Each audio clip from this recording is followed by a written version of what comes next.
Halo Sobat Kesmas, kami dari kelompok 3 akan memaparkan materi tentang manajemen Puskesmas. Tapi sebelum itu, ikuti kami perkenalan diri yuk. Halo, saya Angela Sulaiman.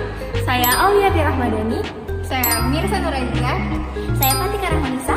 Saya Anara Wahid Berinsita. Dan saya Rafanda Adelita. Yuk simak penjelasan materi kami selanjutnya. Halo semuanya, perkenalkan saya Fatika. Pada kesempatan kali ini saya akan menjelaskan apa itu manajemen puskesmas. Manajemen puskesmas sendiri ialah serangkaian kegiatan yang berjalan secara sistematis dengan tujuan untuk menghasilkan output yang efektif dan efisien. Efektif itu seperti apa sih? Efektif sendiri yakni tercapainya tujuan yang diinginkan berdasarkan hasil analisis situasi. Sedangkan efisien sendiri yakni pemanfaatan sumber daya yang tersedia dalam upaya pelaksanaan kegiatan kesehatan sesuai standar yang baik dan benar dalam upaya mewujudkan target kinerja yang diinginkan. Serangkaian kegiatan sistematis yang dilakukan oleh puskesmas mempunyai fungsi-fungsi manajemen puskesmas. Fungsi manajemen puskesmas sendiri terdiri dari 3. Yang pertama ada perencanaan, yang kedua ada pelaksanaan dan pengendalian, dan yang terakhir ada pengawasan serta pertanggungjawaban. Untuk lebih jelasnya, simak video berikut ini.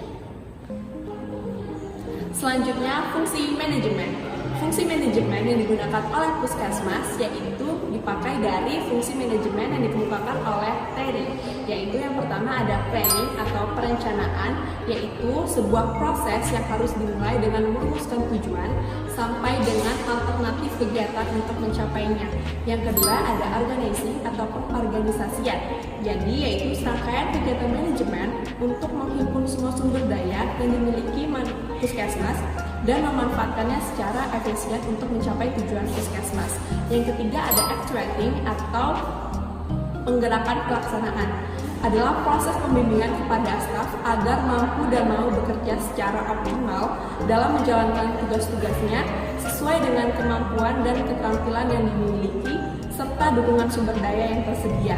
Yang keempat ada controlling atau pengawasan atau pembimbingan, adalah proses untuk mengamati secara terus-menerus pelaksanaan kegiatan sesuai dengan rencana yang sudah disusun dan mengadakan perbaikan jika terjadi penyimpangan. Dan yang terakhir yang kelima ada evaluating atau penilaian, adalah proses untuk menentukan nilai atau tingkat keberhasilan dari pelaksanaan suatu program untuk mencapai tujuan yang telah ditetapkan. Jadi itu dia fungsi-fungsi dari manajemen puskesmas.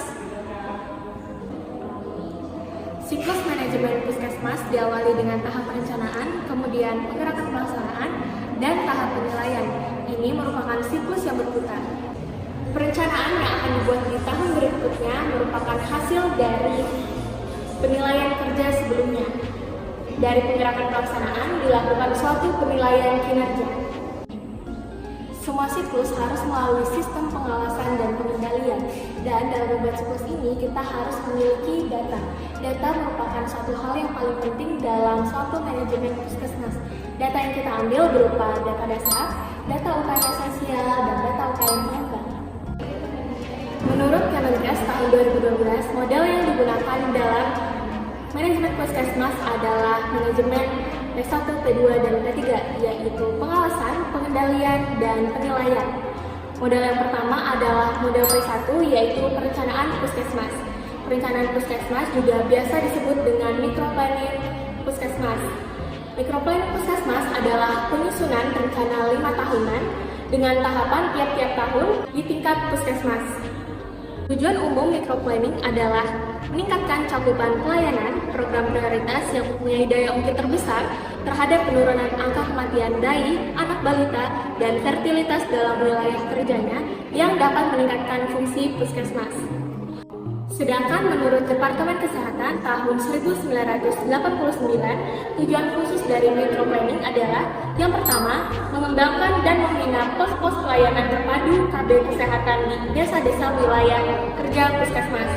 Kemudian yang kedua adalah meningkatkan peran serta masyarakat dalam pelayanan kesehatan, dan yang ketiga adalah meningkatkan kemampuan staf puskesmas dalam berpikir secara analitik dan mendorong untuk berinisiatif untuk mengembangkan kreasi dan motivasi. P2. Penggerakan dan pelaksanaan. Tujuan dari penggerakan dan pelaksanaan itu adalah untuk meningkatkan fungsi puskesmas melalui peningkatan kemampuan tenaga puskesmas untuk saling bekerja sama dalam tim dan membina kerjasama dalam sektor program. P3. Pengendalian, pengawasan, dan penilaian atau kita sebut stratifikasi puskesmas. Upaya penilaian dalam kerja puskesmas itu sendiri dibagi menjadi 3 strata. Pertama, strata 1 atau prestasi kerja baik, dan strata kedua, prestasi kerja cukup, dan strata ketiga, prestasi kerja kurang. Sesuai dengan pedoman perencanaan tingkat puskesmas Departemen Kesehatan Republik Indonesia pada tahun 2006, penyusunan perencanaan tingkat puskesmas terbagi menjadi 4 tahap. Yang pertama adalah tahap persiapan. Pada tahap ini, staf puskesmas akan terlibat dalam proses perencanaan tingkat puskesmas. Nah, hal ini agar memperoleh kesamaan pandangan dan pengetahuan untuk melaksanakan tahap-tahap selanjutnya untuk perencanaan. Tahap ini dilakukan dengan cara kepala puskesmas akan membentuk tim penyusun perencanaan tingkat puskesmas yang anggotanya dari staf puskesmas. Kedua, kepala puskesmas akan menjelaskan tentang pedoman perencanaan tingkat puskesmas kepada timnya agar dapat memahami pedoman tersebut demi keberhasilan penyusunan perencanaan tim puskesmas. Lalu, yang ketiga, puskesmas akan mempelajari kebijakan dan pengarahan yang telah ditetapkan oleh Dinas Kesehatan. Yang kedua ada tahap analisis situasi. Tahap ini dimaksudkan untuk memperoleh informasi mengenai keadaan atau permasalahan yang akan dihadapi puskesmas melalui proses analisis terhadap data yang akan dikumpulkan. Tim yang telah disusun oleh kepala puskesmas tadi akan melakukan pengumpulan data, yaitu data umum dan data khusus. Data umum ada peta wilayah, kerja, serta fasilitas pelayanan. Lalu data sumber daya. Data sumber daya ini mencakup ketenagaan, lalu ada obat dan bahan habis pakai, peralatan, sumber pembiayaan, dan sumber pembiayaan ini bisa melalui dari pusat, daerah, masyarakat, dan sumber lainnya. Lalu ada sarana dan prasarana. Lalu yang C ada data peran serta masyarakat. Lalu yang D ada data penduduk dan sasaran program. Yang E ada data sekolah. Yang F ada data kesehatan lingkungan. Lalu ada data khusus. Data khusus ini diperoleh dari hasil penelitian kinerja puskesmas. Nah, untuk status kesehatan sendiri itu terdiri dari kejadian luar biasa. Lalu yang B ada cakupan program pelayanan kesehatan 1 tahun terakhir dari setiap desa. Lalu yang C ada hasil survei yang dapat dilakukan sendiri oleh puskesmas. Yang ketiga, tahap penyusunan rencana usulan kegiatan atau RUK. Penyusunan rencana usulan kegiatan RUK dilaksanakan dengan memperhatikan hal-hal sebagai berikut. Yang pertama, menyusun RUK bertujuan untuk mempertahankan kegiatan yang sudah dicapai pada periode sebelumnya dan memperbaiki program yang bermasalah. Yang kedua, menyusun rencana kegiatan yang baru yang disesuaikan dengan kesehatan di wilayah kerja dan kemampuan puskesmas. Lalu penyusunan RUK terdiri dari 2 langkah, yaitu analisa masalah dan penyusunan rencana usulan kegiatan. Yang pertama, analisa masalah. Analisa masalah dapat dilaksanakan melalui kesepakatan kelompok tim penyusun perencanaan tingkat puskesmas dan konsil kesehatan kecamatan atau badan penyantun puskesmas melalui tahapan. Yang pertama, identifikasi masalah. Kedua, menetapkan urutan prioritas masalah. 3, merumuskan masalah. Keempat, mencari akar penyebab masalah. Dan yang kelima, menetapkan pemecahan masalah.